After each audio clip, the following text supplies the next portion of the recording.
Donc ça fait 1 heure qu'on essaye de trouver une idée de gag pour lancer cette émission et je n'ai aucune idée. Yann s'est dit que peut-être en chantant ça pourrait le faire, mais moi je ne suis pas d'accord. Qui chante comme une pastèque, quoi. Et puis moi je me vois pas chanter ou parler en chantant. C'est tellement attendu en plus, tellement téléphoné comme gag. Et la Guicheroute, vous savez, depuis le début, nous refusons à la facilité, nous refusons au gag évident, à la chute tarte à la crème, quoi. Ça c'est vraiment pas le genre de l'émission. Donc je sais pas, on est face à une impasse, c'est la première fois que ça arrive, je vous prie de nous excuser. Je voudrais que tu t'arrêtes, c'est insupportable, ferme ta gueule, ferme ta gueule, ferme ta gueule, ferme ta gueule. Non, j'y arrive pas, j'arrive pas. C'est un sketch raté, excusez-nous, ça arrive. Vous voyez les précédents, ils étaient plus réussis, hein. Ghostbusters notamment, c'était très très drôle. Voilà, là ça tire en longueur, en plus c'est insupportable, puis du coup c'est ridicule. Y'a rien à faire, c'est...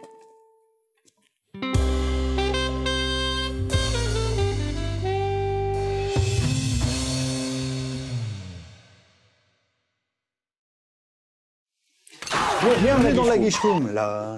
Cette semaine, on a dit que déjà c'était pas bon avant le générique, donc vraiment on arrête. Hein. Tu chantes très très mal, il faut que tu prennes des leçons. La La Land de Damien Chazelle. La La La La La La La La La La. Du petit génie Damien Chazelle. Oui, alors film qui était initialement prévu pour novembre et qui est repoussé donc au 25 janvier 2017. On a vu le succès en festival. Hein. Ça joue les Oscars à fond les ballons. Voilà, 3e film de Damien Chazelle, hein, après Guy and Madeline on Park Bench, hein, que je l'ai pas vu celui-là, qui était d'ailleurs déjà aussi apparemment un film musical, un très musical, une comédie musicale. Et Whiplash, et l'arnaque Whiplash. Voilà. On a eu un débat très houleux avant cette émission hein, sur Whiplash, j'adore, il aime pas. Voilà. Passons. Et donc il se lance dans la comédie musicale. Voilà. Néo-rétro bidule. Voilà, un hommage. Non, pas hipster, non, je pense pas justement. Ouf. C'est tout sauf du hipster. Non, c'est tout sauf du hipster parce que justement c'est un hommage à l'âge d'or des comédies musicales classiques avec une mise en scène classique. Non, hipster, je pense qu'il aurait essayé de faire un truc avec la caméra qui tremble. Ah non, justement. Les hipsters, c'est des trucs très posés, beigeasse, en tweed et tout. Enfin, ouais, non, je vois pas de tweed là-dedans, mais bon. Qu'est-ce qu'on peut dire d'autre la musique qui est hyper importante est signée de Justin Hurwitz, qui est le musicien qui a bossé sur tous ses films, y compris Whiplash. Ouais. Voilà, et que c'est lui que le brave monsieur Chazelle, c'est l'inoubliable scénariste des magnifiques navets 12 Cloverfield Lane, Grand Piano et The Last Exorcism 2, donc ça...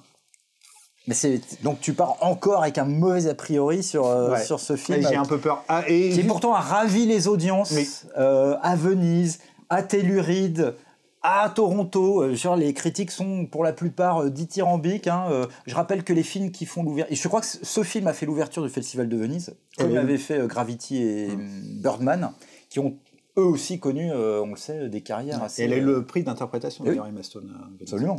Donc, les gens qui en sortent... Il y a déjà eu une projection parisienne au moment où nous enregistrons cette aguiche. Ouais. D'accord. Ouais. Il n'y a pas très longtemps, que j'ai raté, hélas. Et la plupart des journalistes en sont sortis en chantant. C'est Michel Sardou, hein, quand j'étais petit garçon. En chanson. Voilà. Est-ce qu'on lance Michel Sardou? Ah, je le connais personnellement. Ça, juste pour dire que le casting de base c'était pas du tout ces deux acteurs-là, c'était Emma Watson, n'importe quoi. Emma Watson de Harry Potter et Miles Teller, le héros de Whiplash. Ils ont été remplacés par Ryan Gosling et Emma Stone. Absolument. Et d'ailleurs, c'est quand Damien Chazelle a vu qu'est-ce qu'il a ? Il a changé d'avis, je l'ai noté ça quelque part, il a changé d'avis au moment où il a vu Whiplash, Crazy Stupid Love en fait. Voilà.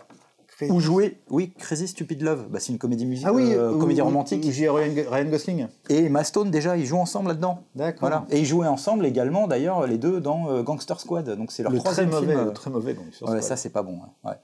Et donc il a changé d'avis Damien Chazelle, il a viré Miles Teller. Alors il y a peut-être d'autres raisons hein, qu'on connaît pas évidemment. Ça c'est quand même pas très cool parce que je me rappelle Miles Teller quand on l'avait croisé à Deauville en 2014 quand il était venu faire la promotion de Whiplash, il devait déjà jouer. Enfin il était persuadé qu'il allait jouer dans La La Land et ça allait être une étape supplémentaire dans sa carrière. Hélas le pauvre. Et non, il a fait Les 4 Fantastiques à la place. Pire film de super-héros. On va pitcher rapidement le Allons-y, truc. oui, Donc La Land, c'est un peu le surnom de Los Angeles.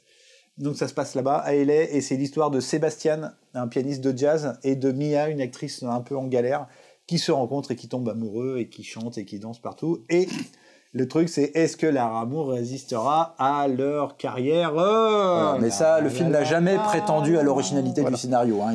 Justement, je pense qu'il assume totalement cet archétype colle tout à fait à son univers de comédie musicale. On commence par un thème magnifique. Je me moque de ça depuis le début, mais c'est quand même très très beau. Donc on parle d'Emma Stone. Allons-y. Emma Stone, qui est un peu la espèce d'actrice hollywoodienne, c'est la superstar du moment, je trouve. Oui. C'est la nana qui est absolument dans tous les trucs où il faut être. C'est la pierre angulaire d'Hollywood. Hein. C'est une nana qui est capable d'enchaîner. Donc cette nana est une pierre angulaire. Oui, bah là, elle est le côté un petit peu anguleux, là, regarde les épaules, là, tout ça. Ok, voilà. Super. Et donc, on l'a vu dans c'est la dernière égérie de Woody Allen dans Magic in the Moonlight et Irrational Man. On l'a vu dans Birdman. Elle est capable aussi de faire des gros blockbusters un peu pourris, genre Spider-Man ou quelle horreur. Monster Squad. Enfin, voilà. Et c'est en plus une nana absolument incroyable. Elle est super drôle. Ouais. Elle a beaucoup d'humour et tout. Enfin, c'est vraiment... Bah, c'est une actrice extrêmement douée. Voilà. C'est vraiment, je pense que c'est le film de sa consécration. Et Ryan Gosling, qui a vraiment bien fait évoluer son image grâce à Nice Guys, je trouve. Il a montré à quel point il pouvait aussi être très très très drôle. Ouais, il était déjà drôle dans d'autres films, mais j'adore quand on me contredit sans arrêt tout le temps devant la caméra, ça me fatigue. Ça donne des envies de meurtre. Non, pas du tout, c'est juste très très agaçant. Tu veux chanter une chanson? Oui, je voudrais que tu fermes ta gueule. Tu veux qu'on danse et qu'on s'envole? Qu'est-ce qui nous arrive? Non, mais je veux dire, dans Nice Guys, il poussait quand même beaucoup plus loin. Dans Nice Guys, d'accord, mais je l'ai jamais vu entendre faire les grimaces et les espèces de cris qui poussent dans Nice Guys jusque-là. Non, mais c'est un acteur. Alors, Ryan Gosling, c'est un acteur fabuleux qui est capable à la fois de faire des trucs, des grands films d'auteur et. Pareil, c'est comme Emma Stone, quoi. Il joue vraiment sur les deux. Voilà, allez, on continue, quoi. Donc c'est un univers vraiment totalement néo-rétro, on pense à un million de films, enfin tu sens le truc ultra référentiel, on est dans Hollywood, dans les arcanes du cinéma et de la musique, donc tu penses évidemment à Chantons sous la pluie, au film de Vincente Minelli, The Bandwagon, Tous en scène. Voilà, et c'est. Et ils montraient souvent alors ils disent dans les interviews qu'ils ont données que ils ont montré à l'équipe, enfin que Damien Chazelle a organisé des projections à l'équipe vraiment de 3 films vraiment pour lui très importants par rapport à celui-là, qui sont Le Danseur du dessus, Dansons sous la pluie, ça, voilà. Et Les Demoiselles de Rochefort, c'est ce que mentionne. Et accessoires, et aussi les Parapluies de Cherbourg. Ils ont maté ces 3-là. Ouais, et c'est un vrai fan de Demy dans le côté mélange de l'artificialité pure de la comédie musicale et de l'intrigue ultra réaliste et même un peu triste et tout, espèce de tragicomédie mais magnifiée par la musique. C'est vraiment ça un peu ce qu'il essaye de faire. Avec des filtres, des filtres dégueulasses. Mais je crois pas qu'il y ait tant de filtres que ça. Hein. Ah bon? Bah non, dans les trucs qu'on a vus avant. Ah bah c'est que ça tout le temps. C'est ultra filtré. Excuse-moi, il n'y a pas de filtre. Là, ouais. Okay. Mais il y a aussi sur la photo. Il y a des trucs que tu penses. Et la photo réalisée en plateau, qui est aussi, c'est évident. Il y a un travail sur la lumière qui est magnifique. Ouais, non, effectivement, il joue sur plein de tableaux différents. Voilà, c'est la super scène. C'est une des scènes manifestement cultes du film, mais en même temps. Tu vois ça, tu vois la scène finale, une des scènes finales de Dansons sous la pluie où ils dansent dans les nuages, qui est magnifique, ou dans le Woody Allen aussi. Et tout le monde dit I love you. Une scène comme ça avec Goldie Hawn où elle commence à s'envoler et tout. Bon. Moi, le vrai problème que j'ai encore une fois avec ce film, c'est pareil, je vois une espèce de catalogue de plein de films différents et un film dont on n'a pas encore parlé, qui est le coup de cœur de Coppola. Ah bah ça, tu y penses tout de suite. Hein. Ça, c'est clair. Même dans l'intrigue du film, hein, tu penses beaucoup à Frédéric Forrest et Terry Garr, qui était le couple du coup de cœur de Coppola. Mais bon, après, ça fait vachement envie, hein, parce qu'il y a un vrai truc beau. Et tout. Ça, c'est la première bande-annonce qu'on mate. Je crois qu'il y en a eu une deuxième depuis qui explique encore un peu plus l'intrigue, qui était tout aussi belle d'ailleurs.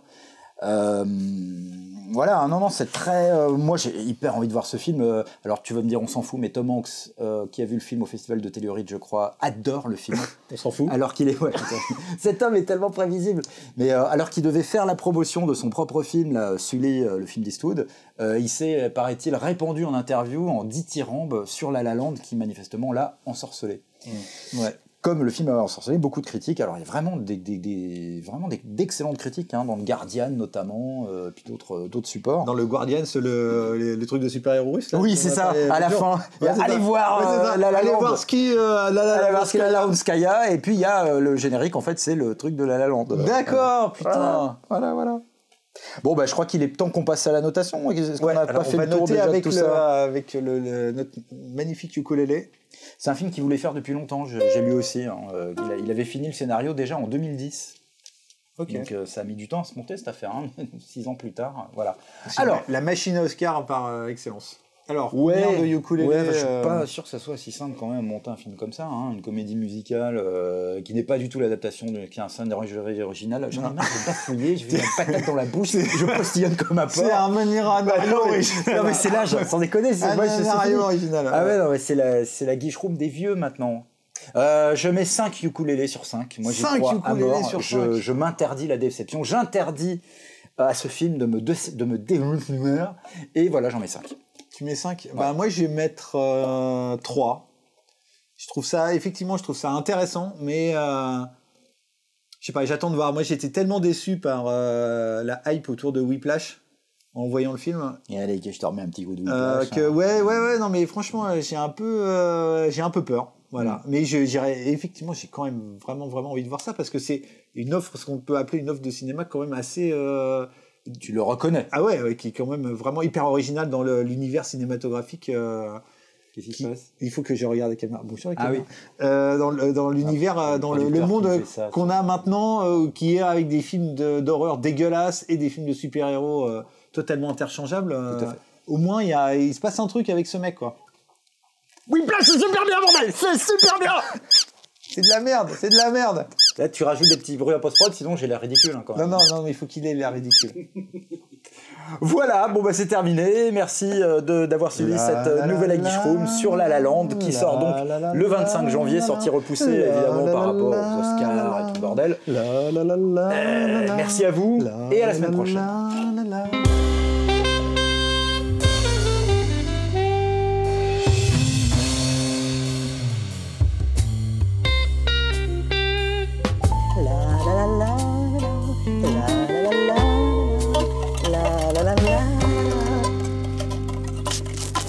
Est-ce que ça excite un guitar héros du ukulélé ? Bah, la preuve. Merci. C'est beau. Oui, embrassons-nous.